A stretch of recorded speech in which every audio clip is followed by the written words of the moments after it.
Hello. Here we are going to present our work on generalized few-shot learning applied for wearable sensor-based human activity recognition. And in our presentation, first we are going to talk about wearable human activity recognition in general, and then why few-shot learning is important and why are we using it. And then we are going to describe our solution and results, and finally the conclusions. Wearable human activity recognition is applicable in many uh, areas, such as in healthcare, entertainment, and human-computer interaction. Researchers have used many different machine learning techniques to identify which activity someone's performing, but since recently, deep learning techniques have outperformed all the other techniques. Um, Challenges in deep learning-based human activity recognition solutions. Um, Even though deep learning-based human activity recognition uh, is performing the best, it needs a large amount of data. To make the matters worse, data for uncommon or personalized activities are very difficult to obtain. Imagine this scenario: an elderly person living alone. They have a smartwatch they're using, and with this smartwatch, they have an app that can detect different activities such as walking, sitting, sleeping, climbing stairs, and eating. So they can detect this program can detect if they have been sitting too long, and it can remind this person to get up and walk around the house, for example. But these activities are preset. They can't change. What if this person needs to identify new activities? If they started doing something new, imagine they wanted to detect this new activity. How to do that? Traditional human activity recognition methods cannot do that. So it's one of the reasons they can't do that. It's impossible for the manufacturer to train for all these new different activities because there are so many of them. Some of them are personalized activities. For example, they might have their own different exercise. So the data for that exercise does not exist outside of this consumer. And also one another need of our method is our method should be capable of training or learning with very few examples. That's because these devices are resource constrained. For example, smartwatch or a smartphone doesn't spare much resources to train from a large amount of data. And users like to use things.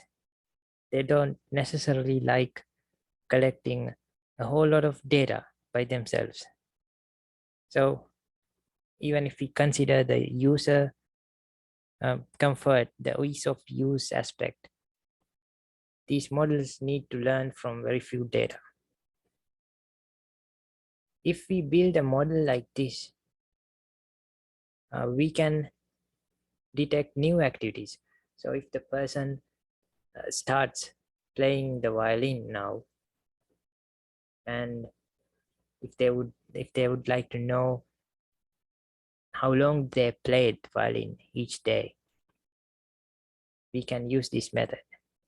And imagine this person faced an injury and now they're walking with an aid, a walking aid.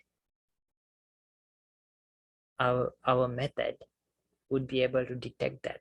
Previous methods might not be able to detect that because walking with an aid is different from just walking normally. Now let's look what we mean by few-shot learning. The scenario of few-shot learning is based around this idea or scenario where there are an abundant amount of data available for certain common classes, and very few data samples are available for some other classes. These common classes are called source domain in few-shot learning. They include activities like walking, running, sitting, or eating. And there are so many data in this domain, and we can learn an embedding function that's a representation of each data item in this domain. And we need to devise a method that can transfer this knowledge to get a different classifier which can classify target domain activities.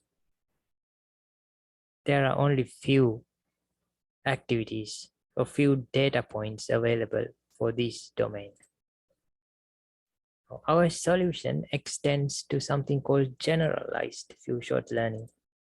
Traditional few-shot learning methods in the literature only addresses classifying target classes, but the user must be interested in classifying source classes as well. They don't need to get rid of the capability of the previous model. They still want to identify activities like walking and sitting.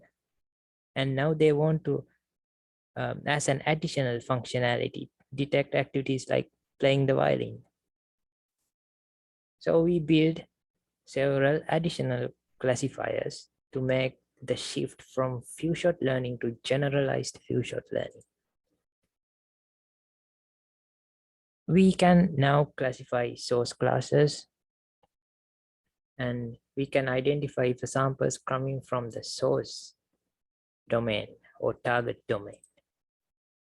And in our paper, we compare two center-based methods for few-shot learning. We will talk about what we mean by center-based methods.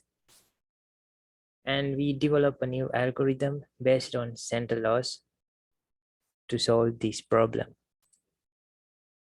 And basically, the main workings of our model starts with the few-shot learning embedding function. Assume this is already trained, and we will talk about how to train this in the coming slides. Assume this is already trained, and it embeds a training sample X test, and it sends this embedding to the source target classifier. Source target classifier checks if a sample is coming from the source domain or not. If it's coming from the source domain, it sends the embedding to the source classifier, which classifies this embedding into one of the source classes. If it's not coming from the source domain, it sends this embedding to the target classifier, which classifies it into one of the target classes.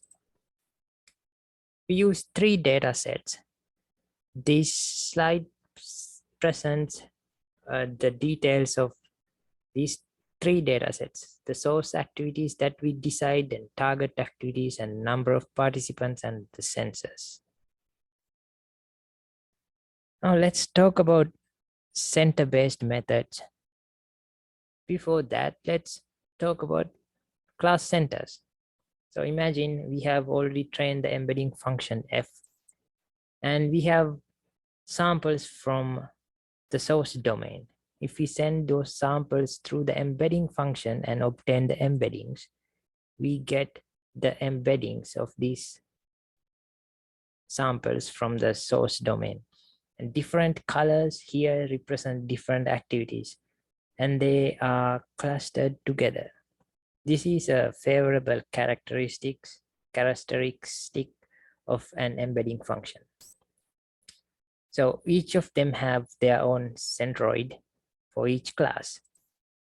And if we can develop an embedding function f in such a way that all of these clusters of the same class are placed closer to each other, And these different clusters of the different classes are separated as much as possible from each other. If we can develop an embedding function like that, there is evidence from literature that if we send a new class, an previously unseen class to the embedding function, this would create a similar kind of a cluster that's clustered together, and it's distant from the other clusters. So this is a favorable characteristic for few-shot learning, because if this is true, if the unseen data gets embedded into this distant cluster, which is clustered together, we can easily identify it. Now we use the center loss method from the paper, A Discriminative Feature Learning Approach for Deep Face Recognition by Wen et al. This center loss based method pushes all the data, the embeddings of the same class towards their centers. So this is the center loss. That's what pushes these, it reduces the intra-class variation of these clusters. And then we also use the regular softmax loss, which we use traditionally to classify things with neural networks. And that pushes the clusters from each other. In other words, it increases the quality of the clusters. And finally, we add these two different losses with the hyperparameter lambda. And prototypical loss, we directly borrow it from the paper Prototypical Networks for Few-Shot Learning by Snell et al. It has a distance-based function, which similar to center loss and softmax loss we talked about earlier. It also clusters together the embeddings of the same class while increasing the distance between different class centers, different class embeddings. And we try to minimize the negative log of this function.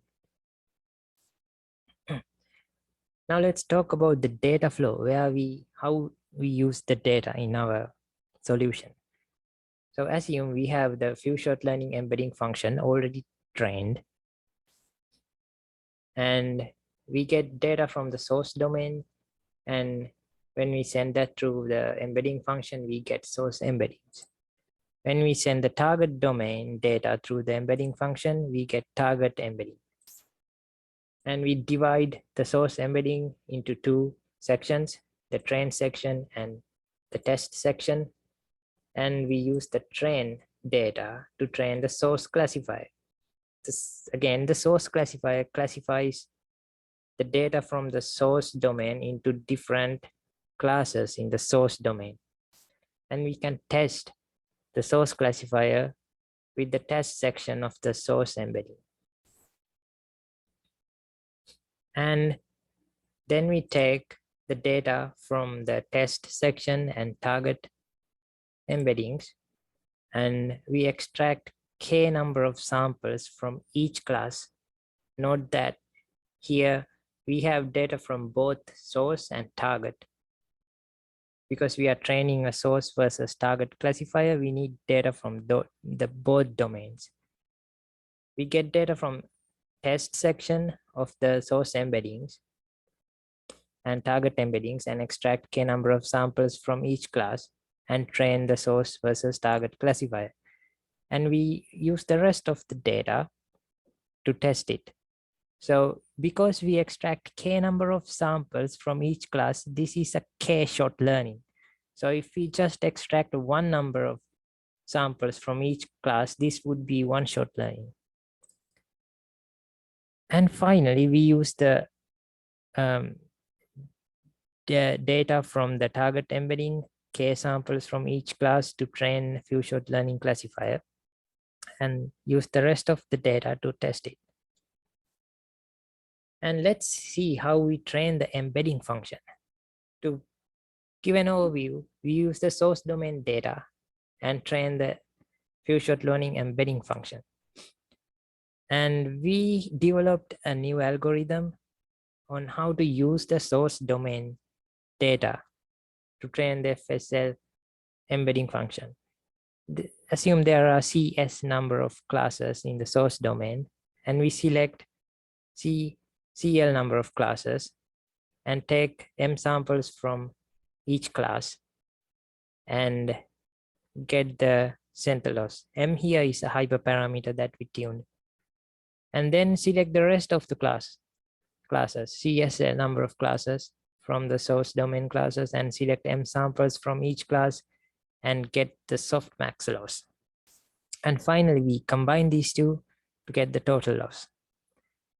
So we select a different set of classes for calculating center loss and softmax loss, hypothesizing that this would encourage both of them to learn more about the other number of classes that we didn't select, and it would encourage the generalizability of the embedding function.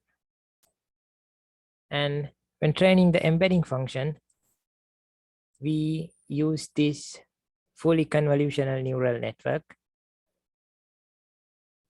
and we fine-tune it on the University of Twente dataset. And the loss is calculated by the center loss plus the softmax loss that's taken by classifying source class into different classes. And note that we attach the source classifier at the end of the one before last layer of the fully convolutional neural network. And this source classifier is just another layer of a neural network with softmax training that can be trained through backpropagation to classify source classes. Now, the other classifiers that are used to distinguish between source and target and few shot learning classifiers, we tried different classifiers, KNN, SVM, and similarity-based classifier. This similarity-based classifier classifies a sample to the closest class center. Almost all of the classifiers, we chose KNN because it was the highest performing classifier. And for OPP data, we use SVM instead because that was the best performing classifier. Now, let's see the performance of source target classifier and source classifiers. The figure on your left shows the performance of source target classifier, and the figure to your right shows the performance of source classifier. And the source target classifier shows the results for all three different data sets and 1-shot and 5-shot learning setting. And let's look at the performance of few-shot learning classifier. This is the 1-shot performance of all three different classes. We compare a method from literature F-SHAR, and the second one is the prototypical loss that we borrowed from their paper. And the last method is the center loss method with our improved algorithm. And the figure to the right is the 5-shot setting. We can see that all of the methods outperform the method from the literature. And also most of the time, our center loss based method is the best one. And we can see that the improvement over the literature, the past literature method, is greater when we use 5 shots when compared to 1 shot. And next we are going to present some interesting results that we observed. This is the performance of source classifiers that we described earlier. OPP performs the best and U20 performs the worst. But this trend reverses when it comes to few shot learning. OPP performs the worst, University of 20 performs the best. We conjecture that this is due to overfitting. For example, the OPP dataset, the source classifier and the embedding function has overfitted itself to the OPP, the source section of OPP data. So its few shot learning performance is lower. But University of 20 dataset, the model had not overfit itself that much. So its performance was higher. And now let's see, there are interesting similarities between classes. So this is the source classes of PAMAP2 dataset. These are the target classes. So rope jumping in source class and Nordic walking in target class were the best performing classes. We think this is due to the inherent similarities between rope jumping and Nordic walk. The source classifier learned to classify rope jumping and it learned embeddings of rope jumping well, so it transferred easily to Nordic walking. On the other hand, ascending stairs and descending stairs are the lowest performing ones. The embedding function didn't learn about ascending stairs very well, so it couldn't transfer the knowledge to the descending stairs activity recognition. Similar patterns can be observed with University of 20 dataset. Ascending stairs and descending stairs were well performing. So we can say that the knowledge from the ascending stairs, the source class, was transferred well to the descending stairs in the target domain. But sitting in the target domain was not performing that well. We think that's because there was no similar activity in the source class set. And with that, we conclude that center-based methods perform higher than the state-of-the-art in terms of human activity recognition. Our centerless-based method performs the best in most cases, and we can say that overfitting to source classes can be detrimental to the performance of few shot learning models. So with that, we like to conclude the presentation, and thank you for your time.